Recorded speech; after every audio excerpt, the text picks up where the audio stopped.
मैं सलोनी खान दिखाती हूँ आज की breaking news. NDTV Bharat news channel के पत्रकार शोएब सलमानी ने बताया कि 50 साल के संजय सिंह ने अदालत से डीएनए टेस्ट कराने की गुहार लगाई है। उन्होंने कहा कि डीएनए टेस्ट कराकर उन्हें उनके पिता से एक बेटे और उनकी मां को पत्नी का वाजिब हक दिलाया जाए। संजय सिंह ने गाजियाबाद की अदालत में मुकदमा भी दायर किया है। मंगलवार को होटल कृष्णा सागर में आयोजित पत्रकार वार्ता में उन्होंने बताया कि उनकी मां बालेश्वरी देवी मूल रूप से ग्राम साधोपुर जनपद गौतम बुद्ध नगर की रहने वाली है। उनका विवाह 53 वर्ष पूर्व 8 मई 1970 को महेंद्र सिंह चौधरी पुत्र स्वर्गीय सरजीत सिंह निवासी कोटला मुबारकपुर नई दिल्ली के साथ हुआ था। संजय सिंह के मुताबिक उनके नाना फौजी थे और उन्होंने अपनी हैसियत के मुताबिक शादी के समय अच्छा खासा दान दहेज दिया था। शादी के 2 साल बाद उनका गोना हुआ था। 1973 में मेरा जन्म हुआ। जब वे 1.25 महीने के थे तो उनके पिता ने कॉलेज में अपना साथ पढ़ने वाली आशा नामक महिला से दूसरी शादी कर ली। आशा के पिता एक रसूखदार अफसर थे और वह कस्टम विभाग में बड़े अधिकारी थे। दूसरी शादी के बाद मेरे पिता ने 1.25 महीने की उम्र में मुझे और मेरी मां को घर से निकाल दिया। इसी कारण उनकी परवरिश ननिहाल में हुई। उनकी मां ने विपरीत परिस्थितियों में कष्ट भरा जीवन व्यतीत करते हुए उन्हें बड़ा किया। अपनी मां को न्याय दिलाने के लिए तमाम चुनौतियों का सामना करते हुए उन्होंने वकालत की पढ़ाई की और अब अपना हक पाने के लिए उन्होंने अदालत की शरण ली है। संजय सिंह ने अदालत को बताया कि उनके पिता की दूसरी पत्नी से 3 बच्चे हैं जो काफ़ी रसूखदार हैं। दूसरी पत्नी से 2 बेटे भूपेंद्र सिंह व धर्मेंद्र सिंह हैं, जबकि बेटी वर्षा सिंह दादरी से पूर्व विधायक स्वर्गीय महेंद्र सिंह भाटी के छोटे बेटे निशीत सिंह के साथ ब्याही गई है। वर्षा सिंह की ननद सुबह उत्तराखंड के लंडोरा रियासत के राजकुमार व रुड़की से पूर्व विधायक कुंवर प्रणवर सिंह चैंपियन के साथ ब्याही गई है। संजय सिंह ने आरोप लगाया कि उनके पिता दबंग व बाहुबली किस्म के व्यक्ति हैं और वह किसी भी तरह मुझे व मेरी मां को हमारा अधिकार देना नहीं चाहते हैं। इसी कारण उन्होंने न्यायालय में प्रार्थना पत्र दिया कि उन्हें झूठी साजिश में फंसाकर परेशान किया जा रहा है, इसलिए याचिका को खारिज कर दिया गया। उन्होंने अदालत से याचिका सुनवाई दिल्ली में कराने की प्रार्थना की, जिसे अदालत ने खारिज कर दिया था। उच्च न्यायालय के बाद सुप्रीम कोर्ट में भी उनकी याचिका को स्वीकार नहीं किया गया। संजय सिंह ने न्यायालय से गुहार लगाई है कि उनका और उनके पिता का डीएनए टेस्ट करवाया जाए ताकि सच्चाई सभी के सामने आ सके। आइए दिखाते हैं मीडिया से बात करते हुए एडवोकेट संजय सिंह एवं उनकी माताजी व अन्य साथियों ने क्या कहा। सर, क्या नाम है? मेरा नाम संजय सिंह है जी।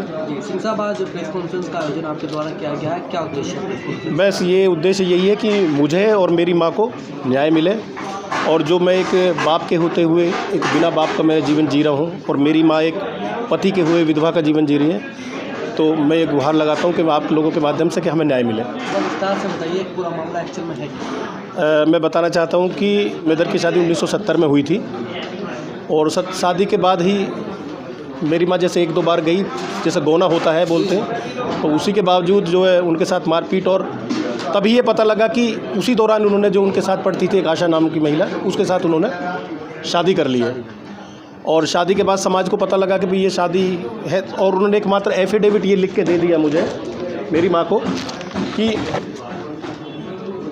अब तुम और हम स्वतंत्र हैं, ये बेटा मेरा है, इसमें स्पष्ट लिख रखा है, अब तुम अपना अलग जीवन जियो और मैं अपना अलग जीवन जीता हूँ। और लगातार समाज के लोगों के समझाने के बावजूद भी वो नहीं, और मेरी माँ को 1.25 महीने में उन्होंने वहाँ से निकाल दी।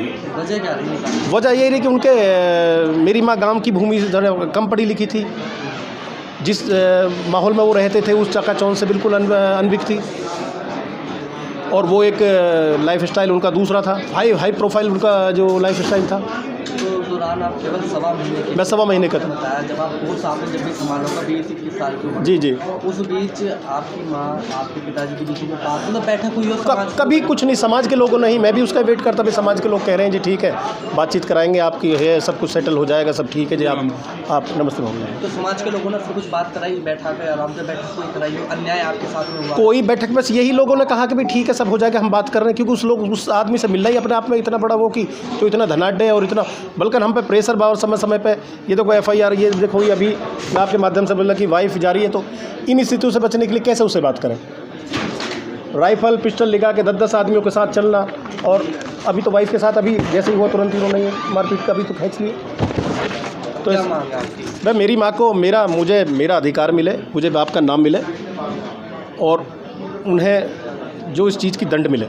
अब आप जो न्यायालय से लड़ाई लड़ रहे हैं जी, अपने आपको न्याय समाज आपके साथ में खड़ा हुआ है या नहीं उस वक्त? आज की डेट में तो समाज साथ है, आज की डेट में तो लोग कहें आप सब लोग जुड़ रहे हैं। अब मैं भी 48-50 साल का आदमी हो गया हूँ, तो अब तो परिवार के रिश्तेदार हैं, यार हैं, और हमारे अध्यक्ष हैं, माननीय पूर्वाध्यक्ष और हमारे अध्यक्ष सेक्रेटरी, इतना बड़ा परिवार है, मामा है हमारे, तो अब तो इतना बड़ा परिवार है कि जो मुझे भी इनसे लोगों से इतनी हिम्मत मिलती है कि मैं आगे लड़ाई लड़ूं, लेकिन मुझे इसके पीछे अपनी जान और परिवार का इतना खतरा है कि न जाने मेरा बाहर ही मर्डर हो जाए। तो सुरक्षा की मांग की? सुरक्षा की मांग कई बार हमने की, लेकिन अब कुछ सुनने को तैयार नहीं। क्या नाम आपका? बालेश्वरी देवी। आप क्या चाहती हैं आप? मैं यूँ चाहूँ जो मेरे बच्चे कह रहे हैं, भाई जो इंसाफ है माँ का बेटा का वो मिलना चाहिए। और घर भी नहीं है, मकान भी नहीं है, कुछ भी ना है, दूसरे की छतन के नीचे एक टुकड़ा खवा खवा के मैंने सब पाड़ा, और फिर इसके लिए घर कहाँ से आता? कौन दे रहा है घर? कौन दे रहा है घर? मुझे किसके नीचे जाऊँ? मेरा ओल्ला उतार लिया, मेरी सिंदूक काली कर दी, फूल भी तोड़ के बादल निकाल लिए और खाली छत में रख दी।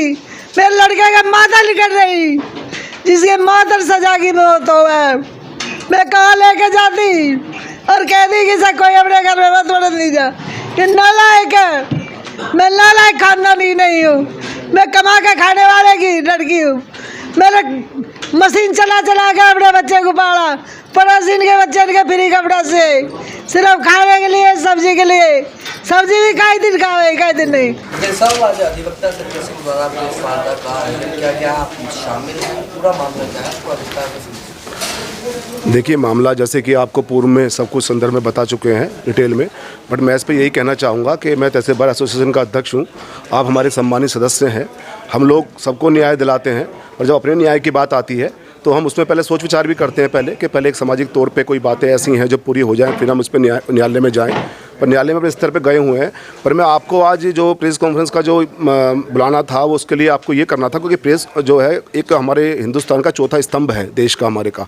और आपकी जानकारी में कोई चीज़ लाना वही आदमी लाएगा जो पहले पाक साफ़ है। हम लोग पाक साफ़ हैं, हमारे अधिवक्ता साथी पाक साफ़ है, इसलिए हम आपके सामने बैठ के ओपनली ये बात कर रहे हैं। अगर हमारे मन में चोर होता, हम गलत होते, तो शायद हम इतने ओपनली बात नहीं करते।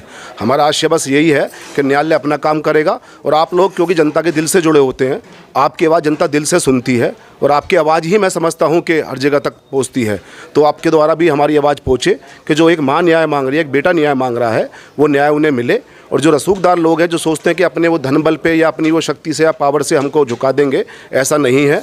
माननीय न्यायालय भी इस चीज़ के लिए खड़ा हुआ है। कितने बड़ा कोई बलशाली या बाहुबली रहा हो, जब न्याय की बात आती है तो हमेशा न्याय दोनों चीज़ों को इक्वल मान के दिया गया है, ना कि उनको उनकी स्थिति को देख के कि भी वो हमसे ज़्यादा बाहुबली हैं, हमसे ज़्यादा धनबल हैं।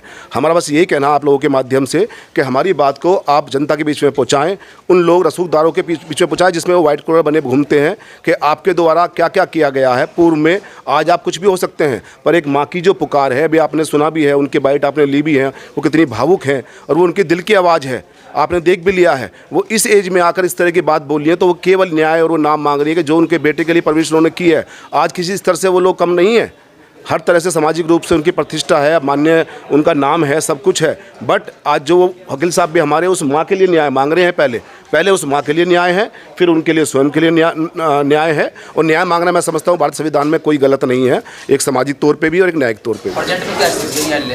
लेकिन न्यायालय में अभी मीडिएटरशिप का काम चल रहा है इन दोनों को, क्योंकि आपने देखा भी होगा कि जो भी विवाह विच्छेदन के हों या किसी तरह के हों, पहले कोर्ट अपना काम करती है कि एक मीडिएटरशिप करवाती है बीच में, उसमें अगर बात बनती है तो फिर वो आगे प्रोसेसिंग चलती है। तो इनकी 2-3 सीटिंग की बात है, 2-3 सीटिंग में पहली सीटिंग के अंदर ही हमारे वकील साहब को इस तरह का जवाब दे दिया गया, हु आर यू। जो आदमी पहले से एक्सेप्ट करने को तैयार नहीं कि हु आर यू, अपने बेटे को ये कह रहा कि हु आर यू, सोचे क्या स्थिति होगी। और रही बात एक 10 रुपये के स्टाम्प पर लिख के देने से अगर तलाक हो जाते हैं ना सर, तो इतने मामले जो हमारे फैमिली कोर्ट के अंदर पेंडिंग है ना, तो बाहर से बाहर 10 रुपये के स्टाम्प पे हो जाते। वो काय को 10-10 साल से लंबित केस हैं आप। और कोर्ट भी जो भत्ता एक्सेप्ट देती है, कराती है, जो भी उनको मेंटेनेंस का दिलवाती है, वो उनकी इनकम के अनुसार देती है दूसरे को। ये नहीं है कि खाली 10 रुपये के स्टाम्प पे आपने पूर्व में 50 साल पहले लिख के दे दिया और वो एक्सेप्टेबल है। कहाँ एक्सेप्टेबल है? फिर तो तेरे कोर्ट के अंदर केस चलने की जरूरत नहीं है इनकी। आदमी 10 रुपये का स्टाम्प खरीदे और हाथ में राइटिंग से लिख के, और ना चाह के भी, क्योंकि वो कम पढ़ी लिखी है, उनके साइन कराए, उनके पता किस चीज़ पर साइन हो रहे हैं, और कह दे आपका हमारा डिवोर्स हो गया। सर डिवोर्स ऐसे नहीं होता। और डिवोर्स मैं मान लो कोर्ट द्वारा डिवोर्स हो भी गया तो डिवोर्स कभी बच्चे का नहीं होता सर। तलाक पति पत्नी में होता है, बच्चे में तलाक नहीं होता। ये आप अच्छी तरह जानते हैं, ये भारत का कानून बोलता है। तो मेरा आपसे यही कहना है, क्योंकि आप एक समाज के स्तंभ हैं, आपके द्वारा बात जो जनित समाज में जाएगी, उसमें हमारी माताजी को, हमारे वकील साहब को न्याय मिले, जो ये चाहते हैं इनको उनका सम्मान मिले। आपसे यही आशा है। धन्यवाद। संजय सिंह जी न्याय के लिए गुहार लगा रहे हैं, किस तरह से देखते हैं पूरे मामले को? जी धन्यवाद पत्रकार बंधु, आप लोगों ने हमेशा सभी की जो न्याय की मांग है, न्याय की बातें हैं, वो बढ़ चढ़ के लोगों तक पहुंचाई हैं, इसीलिए आज ये प्रेस कॉन्फ्रेंस रखी गई है। और चूँकि संजय सिंह जी, अभी आपके साथी ने किसी ने पूछा था कि भाई आप 48 साल की एज में इसको क्यों उठा रहे हैं इस बात को। आप देखिए कि 1.25 महीने का एक बच्चा जो कि अपने मामा के यहाँ रह कर के गुजारा कर रहा था, जो बच्चा अपने मामा के यहाँ रहा, उनकी माताजी ने जैसे तैसे उनको पढ़ाया लिखाया, सारी चीज़ें। मुझे भी 18 वर्ष हो चुके हैं इनके साथ, मतलब उसी तहसील में। आज मैं तहसील बार एसोसिएशन का सचिव हूँ, लेकिन इनसे जूनियर रहा हूँ। इनके साथ 18 साल इन्हें देखते देखते हो गए हैं। मैं बहुत कुछ जानता हूँ इनकी पृष्ठभूमि से। तो उस समय सामर्थ्य नहीं थे, और एक बाहुबली और एक धनाट पैसे वाले आदमी के सामने खड़ा होना, उसको चैलेंज करने के लिए बहुत सारी चीज़ों की आवश्यकता होती है। इतना सब सक्षम होने के बावजूद भी इनकी पत्नी पर 2 बार हमला हो चुका है, जिसकी FIR दर्ज है, और उनका इतना प्रभाव है, इतना असर है कि उस FIR पे कोई कार्रवाई नहीं हो रही है। तो ये प्रेस कॉन्फ्रेंस बुलाने का हमारा तात्पर्य ये था, हमारा उद्देश्य ये था कि जो FIR हुई है उस पर भी कार्रवाई हो, जो ये अपना नाम और अपना हक मांग रहे हैं उसके लिए भी आप ज़्यादा से ज़्यादा हमारी बात को माननीय उच्च न्यायालय तक हम पहुंचा चुके हैं, उच्चतम न्यायालय तक भी पहुंचा चुके हैं, आप समाज तक, और पूरे जितना भी आप कर सकते हैं हम लोगों के लिए करिएगा। और संजय सिंह जी को और उनकी माताजी को न्याय दिलाइएगा। जैसे कि हमारे पूर्व अध्यक्ष और अध्यक्ष जी ने बताया कि भाई उनकी माताजी को नाम, और उनको आज धनाट और बाहुबली हमारे संजय सिंह जी नहीं हैं, अधिवक्ता हैं, लेकिन इतने सक्षम जरूर हैं कि महेंद्र सिंह जी को लोग ये जरूर कह देंगे कि संजय सिंह के पिताजी हैं, ये नहीं कहेंगे कि महेंद्र सिंह जी के बेटे हैं। तो ये सक्षम है, हर तरह से संपन्न है, लेकिन फिर भी अपने पिता के नाम की आवश्यकता होती है। मैं राजकुमार शर्मा हूं और पूर्व अध्यक्ष हूं तहसील बार एसोसिएशन का, और संजय सिंह हमारे सदस्य हैं, हमारी बार के मेंबर हैं, हमारे साथ ही प्रैक्टिस करते हैं। जी क्या कुछ कहेंगे पूरे मामले को लेकर, क्या कुछ कहेंगे? देखिए, इन्हें बहकाया गया है। जो संजय सिंह की मदर है, इनको एक मीठी टॉफ़ी दे के बहका दिया। इनको नहीं पता कि मेरा डाइवोर्स हुआ है नहीं हुआ। एक्चुअल में इनका डाइवोर्स हुआ ही नहीं, और वो एक बदमाश टाइप आदमी है जिसने अवैध रूप से उस औरत को रखा हुआ है, और उससे बच्चे भी हुए। उनकी असली पत्नी यही है और उनका असली बेटा यही है संजय सिंह। आज ये एक मुकाम पे पहुँचे हैं कि मैं अपना नाम पा सकूँ, लड़ सकूँ। इन्हें पैसे की कोई समस्या नहीं है, ये अपने आप में समर्थ हैं। केवल औरत को क्या चाहिए कि आदमी का कंधा मिल जाए, सिर्फ इससे बड़ी बात हिंदू रीति रिवाज उसमें कुछ नहीं है। आदमी का कंधा मिल जाए, ये पहले मरे तो जाके उन सांत्वना कर लें अपने पति के, और ये मरे तो आदमी के कंधे पे चली जाए और बेटे को नाम मिले कि हाँ ये उनका बेटा है। संजय सिंह कोई हल्की चीज़ नहीं है, वो भी अपने आप में समर्थ है। महेंद्र सिंह के बराबर तो नहीं है, लेकिन ठीक है, मैं चाहता हूँ कि इनको न्याय मिले। 25 इसमें सुप्रीम कोर्ट में लगी हुई है, काउंसलिंग में लगी हुई 25 लगी हुई है इसी महीने की। इसमें कोर्ट चाहती है कि इनका समझौता बैठ के हो जाए। कोई भी मुकदमा दायर होता है तो वो समझौते के माध्यम से न्यायालय चाहता है कि इनकी वार्ता करा दें ताकि ये मामला निमट जाए यहीं पर।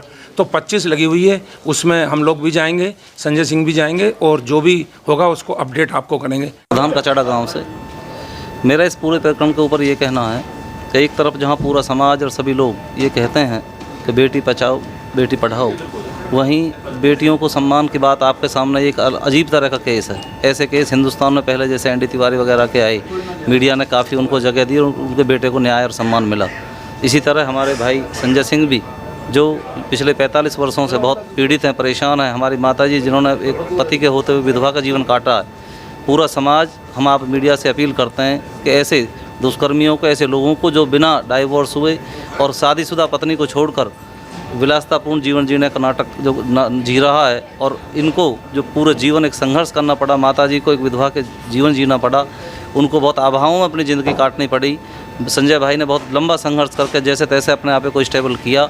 हम पूरे समाज की तरफ से मीडिया से अपील करते हैं कि मीडिया समाज को बताए कि कैसे कैसे दुष्ट लोग इस समाज में हैं, जिससे कि माताजी को और संजय भाई को न्याय मिले। हमारी आपसे अपेक्षा है कि आप इस केस को अधिक से अधिक चलाएं। जब तक मीडिया ऐसे लोगों का साथ देगा तो निश्चित रूप से न्याय मिलेगा। इससे समाज में भी, न्यायपालिका में भी निश्चित रूप से एक आवाज़ जाएगी। देखिए कैसे कैसे लोग कैसे कैसे कर्म करते हैं, अपने आपे को वाइट कॉलर बना कर ऊँचे होकर फिरते हैं। ऐसे लोगों को यदि इस समाज में तिरस्कार नहीं मिला तो ऐसे लोगों को बढ़ावा मिलेगा।